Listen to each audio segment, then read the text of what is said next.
Hi very warm welcome to all of you on study gloves. और उम्मीद करता हूँ कि आप सब ठीक होंगे और आपके परिवार में भी सब अच्छे से होंगे।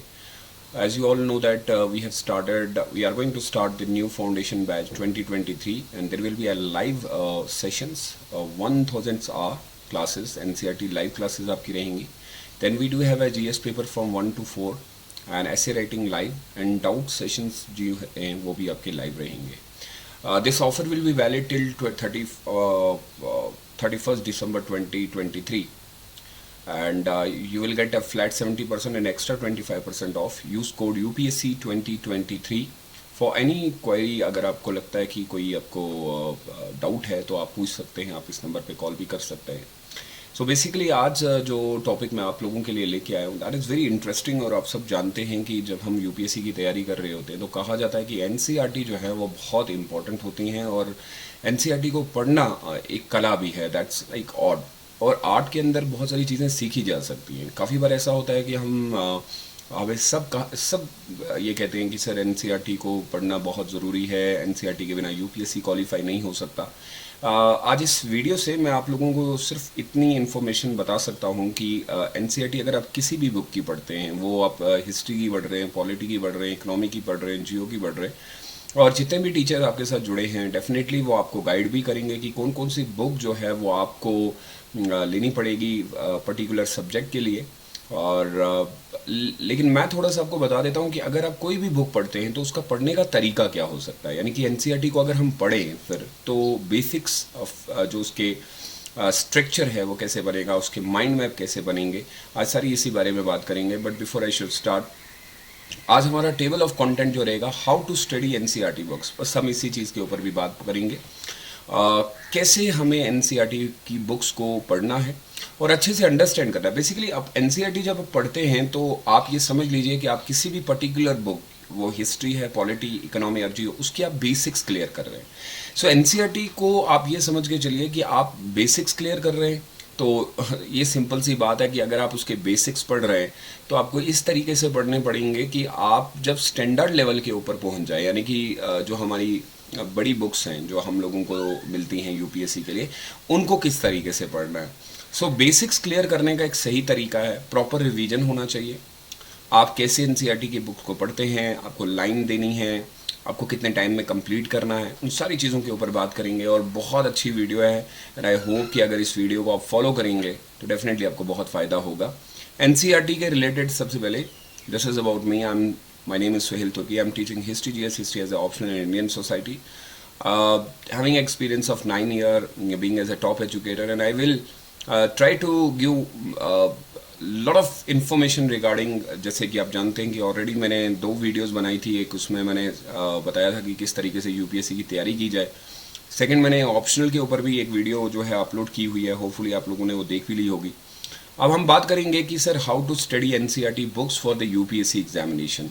यूपीएससी के एग्जाम में एनसीईआरटी हर कोई हमें ये कहता है कि आपको एनसीईआरटी पढ़नी पड़ेगी. अब सबसे इम्पॉर्टेंट चीज़ है सर, अगर हम एनसीईआरटी पढ़ भी लेते हैं तो पढ़ने का तरीका क्या होगा. So why. तो पहला सवाल आपका ये होना चाहिए मन में कि सर क्यों पढ़ूँ मैं एनसीईआरटी. मैं डायरेक्टली स्टैंडर्ड बुक्स के ऊपर ही जाता हूँ और स्टैंडर्ड बुक को कंप्लीट करता हूँ और फिर एग्ज़ाम के लिए चले जाता हूँ. बट हर कोई टीचर मुझे यही कहता है कि आपको एनसीईआरटी पढ़नी पड़ेगी. So simple to understand. देखिए भाई, कोई भी बुक पढ़ने के लिए आप सिंपल टू कम्प्लेक्स जाते हैं, ना कि कम्प्लेक्स टू सिंपल जाते हैं. हम जब तक चीज़ों को बड़ा सिंपलिस्ट्री की तरह ना पढ़े. और एनसीईआरटी आपको क्या हेल्प करती है, एनसीईआरटी आपको हेल्प करती है कि आपके जो बड़े बड़े कंसेप्ट हैं, जैसे फॉर एग्जांपल आप पॉलिटी पढ़ रहे हैं तो आपको कॉन्स्टिट्यूशन पढ़ना है, तो आपको पता है कि कॉन्स्टिट्यूशन सबसे पहले आपको ये पता होना चाहिए कि उसकी डेफिनेशन क्या है, कॉन्स्टिट्यूशन कैसे बना, कहाँ कहाँ से हमने कॉन्स्टिट्यूशन के जो पैचेस जिसे कहा जाता है वो कहाँ कहाँ किस किस कंट्री से लिए, ये सारी चीज़ें आपको एनसीईआरटी ही तो बताएगी.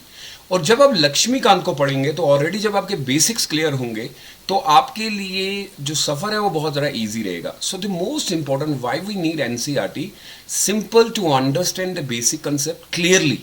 कोई भी बच्चा पढ़ सकता है. और जो बच्चा कभी आर्ट्स के साथ जिसका कोई भी कनेक्शन ना रहा, वो साइंस बैकग्राउंड से हो, वो किसी कॉमर्स बैकग्राउंड से हो, वो इंजीनियरिंग बैकग्राउंड से हो, तो उनका क्योंकि काफ़ी टाइम तक कोई कंसेप्ट रहता नहीं है कि पॉलिटी नहीं पढ़ी है सर, इकोनॉमी नहीं पढ़ी है, जियो नहीं पढ़ी है, तो भाई आप लोगों के लिए फिर एक सही तरीका और सही ढंग और जो नीति है वो यही है कि आप एनसीईआरटी की बुक्स ले लें, उनको पढ़िए और अंडरस्टैंड कीजिए। सिंपल पढ़ना है, उसको बड़ा कॉम्प्लिकेटेड नहीं बनाना है। The tables are easy to remember for the longer time. The content are highly, अगर आप देखेंगे तो जो कंटेंट उसका होता है that is very much authentic, क्योंकि ये बुक जो है गवर्नमेंट की तरफ से दी जाती हैं। तो हम जब भी कभी बात करते हैं कि सर एप्रोप्रिएट आंसर क्या होना चाहिए, तो हम उस समय टीचर भी ये कहता है कि देखिए ये एनसीईआरटी की बुक्स है और एनसीईआरटी में ये चीज़ लिखी है तो आप उसको फॉलो कीजिए। तो पहली चीज़ आपको ये क्लियर कर लेनी चाहिए कि जो हम बाकी की बुक्स पढ़ते हैं वो गवर्नमेंट की तरफ से नहीं होती हैं। सो एनसीईआरटी आपको क्या करेगी, क्लैरिटी देगी। एनसीईआरटी आपकी कंसेप्ट को क्लियर करेगी, एक अंडरस्टैंडिंग दे देगी। और उसके बाद आपको सबसे अच्छी चीज़ जो मिलेगी वो ये है कि ये एक बिल्कुल ऑथेंटिसिटी के ऊपर बेस्ड है। तो कोई भी अगर आपसे पूछता है, जब भी टीचर आपसे कहते हैं why NCERT, so it is simple to understand and the most important the content is very much authentic. तो ऑथेंटिक है तो डेफिनेटली आपको जाना चाहिए। और मैं सब बच्चों से जो 2023 के लिए जा रहे हैं, अब फॉर एग्जाम्पल आप 2023 के लिए जा रहे हैं या 2024 के लिए जा रहे हैं, बेटा पढ़ लीजिए एक बार। अच्छा सर, क्या हम लोगों को एनसीईआरटी एक बार पढ़नी है फिर छोड़ दें और फिर टीचर के जो लेक्चर्स है उनको फॉलो करें? देखिए, अगर अच्छा टीचर होगा और वेल एजुकेटेड और एक्सपीरियंस टीचर होगा, तो जैसे मैं अपनी क्लास में बहुत कोशिश यही करता हूँ कि जब भी मैं पढ़ाता हूँ मैं अपने बच्चों से पहले कहता हूँ कि बेटा देखिए क्लास 8, क्लास 9, क्लास 10 की एनसीईआरटी की बुक्स आप अपने पास रखिए। जब भी मैं लेक्चर देता हूँ तो मैं दोनों बुक्स को, स्टैंडर्ड बुक्स को एनसीईआरटी बुक्स के साथ ऐड ऑन करते चलता हूँ। रीज़न ये है कि अगर कहीं पे भी हमें लगता है कि कोई ऐसी चीज़ है जो वैरी कर रही है, मुझे ऐसा लग रहा है कि शायद ये चीज़ बुक में ठीक नहीं दी है, तो मैं उसी समय बच्चे को बोलता हूँ कि page number this, chapter number this, follow NCERT, जहाँ पे अभी आपको लगता है कि ओवरलैपिंग हो रहा है। सो ऐसा नहीं है कि एनसीईआरटी आप कभी एक बार पढ़ लेंगे तो सिर्फ उसका यूज़ नहीं होगा। मैं यहाँ पे सिर्फ इतना कहूँगा कि आपको एक माइंड मैप बनाने पड़ेंगे बेटा, माइंड मैप के थ्रू पढ़ना पड़ेगा। उम्मीद करता हूँ कि जब आप मेरी क्लास में भी जुड़ेंगे तो डेफिनेटली मैं थोड़ा सा आपको बता भी दूंगा। बट पहली चीज़ तो ये है कि why we need NCERT. This is the first point. So second, how to read the NCERT. See, read by keeping the most important part, you are preparing for the civil service examination. आप UPSC के लिए पढ़ रहे हैं, दिमाग में आपको यही रखना है कि मैं यूपीएससी के लिए पढ़ रहा हूँ। फॉर एग्जाम्पल, अगर आप क्लास 6 की एनसीईआरटी पढ़ रहे हैं तो आपको ये नहीं कहना है ना कि क्लास 6 की एनसीईआरटी पढ़ रहा हूँ, क्लास 7 की एनसीईआरटी पढ़ रहा हूँ। ऐसा दिमाग में नहीं रखने का है। आपको जब भी आप एनसीईआरटी पढ़ें तो आपके दिमाग में ये चीज़ होनी चाहिए कि मैं यूपीएससी के लिए पढ़ रहा हूँ। अब आप जब यूपीएससी के लिए पढ़ रहे हैं ना, तो डेफिनेटली आपको ये फ़ायदा होगा कि आप अंडरस्टैंड कर पाएंगे। अब यूपीएससी के अंदर अगर आप देखेंगे तो बहुत सारी चीज़ें हैं जिनको हमें पढ़ना पड़ता है। तो बहुत बार क्या होता है कि बच्चा जो है ऑलरेडी काफ़ी सारे कन्फ्यूजन में रहता है। तो मैं ये चाहूँगा कि बेटा आप पहले ना यूपीएससी के सिलेबस को एक बार देख लीजिए। मैं पहली वीडियो भी इसी चीज़ पे बनाई थी। अगर वो चैप्टर अगर वो पूछा गया है तभी पढ़िए, वरना एनसीईआरटी में बहुत सारे टॉपिक ऐसे हैं जिनको पढ़ने की कोई भी ज़रूरत नहीं है, यानी उनकी कोई भी इंपॉर्टेंस नहीं है। मुझे अभी याद है कि क्लास 9 की एनसीईआरटी जो आप पढ़ते हैं हिस्ट्री के लिए, उसमें कम से कम कोई 8 या 9 चैप्टर हैं, लेकिन हमारे लिए वहाँ पे सिर्फ 3 चैप्टर इंपॉर्टेंट है। The first chapter is French revolution, the second chapter is related to socialism in Russia and the third chapter is related to the rise of Hitler. So these 3 chapters are important. The rest of the chapters हमें नहीं पढ़ने, because वो 9th class के बच्चे के लिए बनाई गई है। So study subject wise rather than grade wise. आप क्या करते हैं ना, मैंने क्लास 6 की फिनिश कर दी, क्लास 7 की फिनिश कर दी, क्लास 8 फिनिश नहीं है। ये है कि आप लोगों ने क्या वो टॉपिक पढ़े जो यूपीएससी को चाहिए। फर्स्ट टाइम अगर आप पहली बार NCERT, this point is very very much important, remember, first time just read the book and understand the concept in the first reading. ये पॉसिबल नहीं है कि आप सब कुछ वहाँ पे पढ़ लेंगे और सब कुछ आपको समझ में भी आ जाएगा। आप रीड करें उसको और कोशिश करें कि कंसेप्ट क्या है, टॉपिक क्या है। लाइक फॉर एग्जांपल, आपने पॉलिटी की चैप्टर को उठाया जिसमें एक चैप्टर है डेमोक्रेसी, क्लास 10 की एनसीईआरटी में। तो पहले दिन आपने क्या किया कि उसको बहुत ही कॉम्प्लिकेटेड नहीं, सिर्फ पढ़िए, रीड कीजिए properly, just read the book and understand the concept. तो पहली रीडिंग सिर्फ जो पहली रीडिंग आप करेंगे वो आपके लिए सिर्फ ये है कि मुझे अंडरस्टैंड करना है कंसेप्ट क्या है। Before proceeding the second reading, अगर आप सेकेंड रीडिंग के लिए go through the previous year question paper and find out that कि which type of question has been asked from directly from the NCERT और not. क्या सवाल वहां से पूछा गया है, किस तरीके का सवाल पूछा गया है, तो वो टॉपिक आप जब देखेंगे तो उसमें से अगर सवाल पूछा गया तो आपको पढ़ने का नज़रिया चेंज हो जाएगा। मैं हमेशा अपने स्टूडेंट्स से इसी तरीके से मैंने एनसीईआरटी कंप्लीट करवाई है। अब मुझे ये लगता भी है कि यही तरीका है और मैं कोशिश भी करूंगा कि आप लोग भी यही फॉलो करें।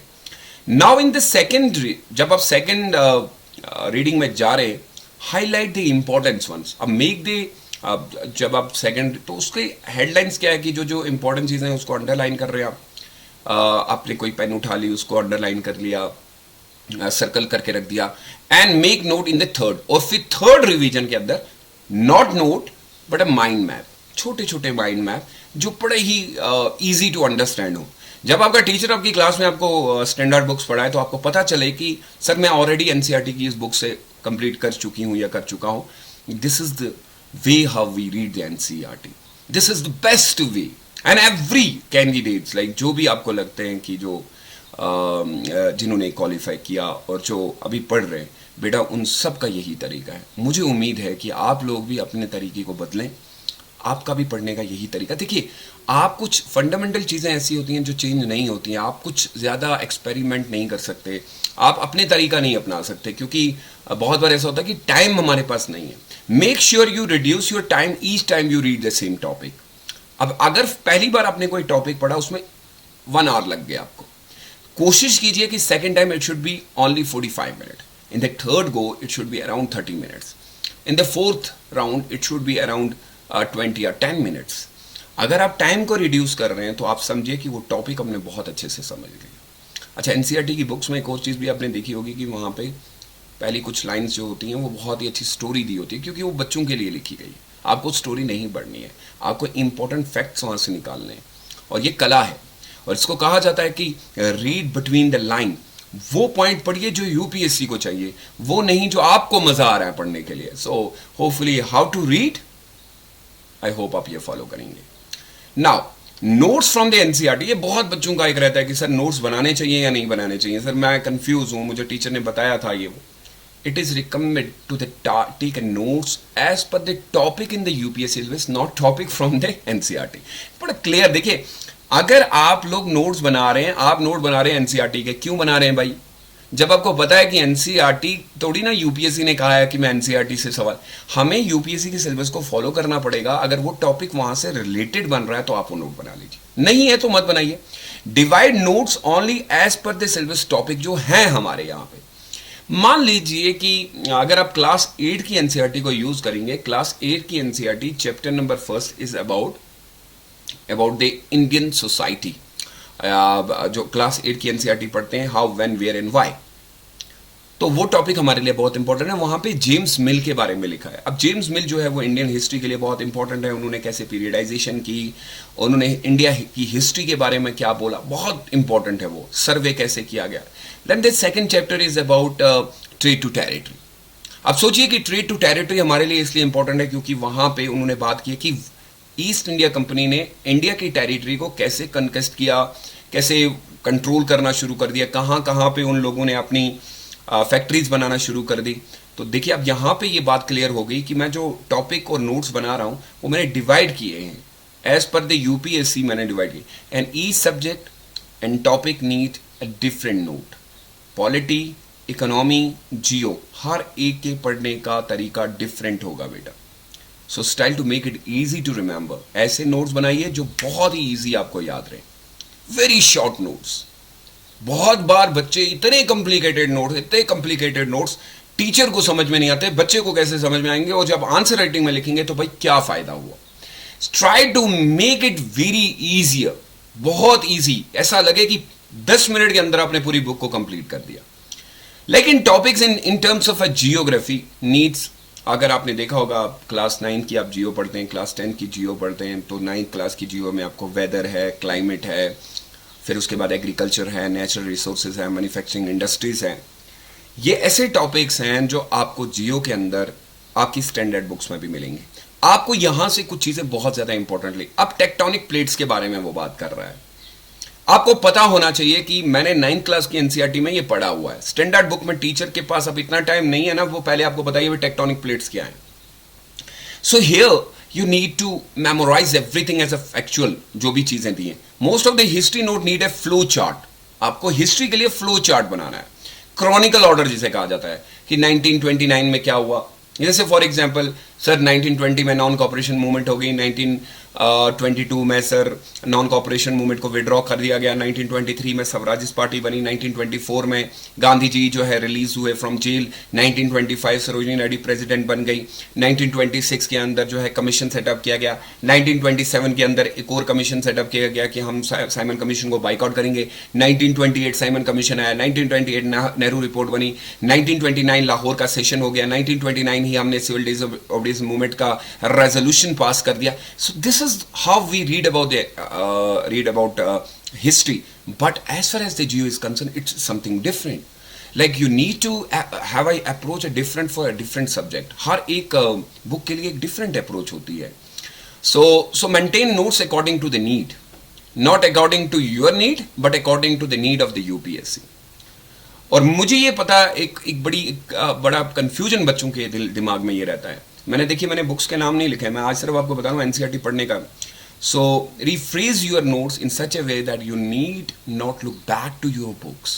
ऐसे नोट्स बनाइए कि फिर दोबारा से आपको किताबें उठाने की जरूरत ना पड़े। Once you complete the NCERT, make sure that you are not going to check again the book because it will take again much more time. तो अगर आपके नोट्स इस काबिल बन चुके हैं कि आप अब बुक को नहीं देख रहे हैं, तो समझिए कि आप एक बहुत अच्छे कामयाब बच्चे हैं और आपने बहुत अच्छे से NCERT को पढ़ी है।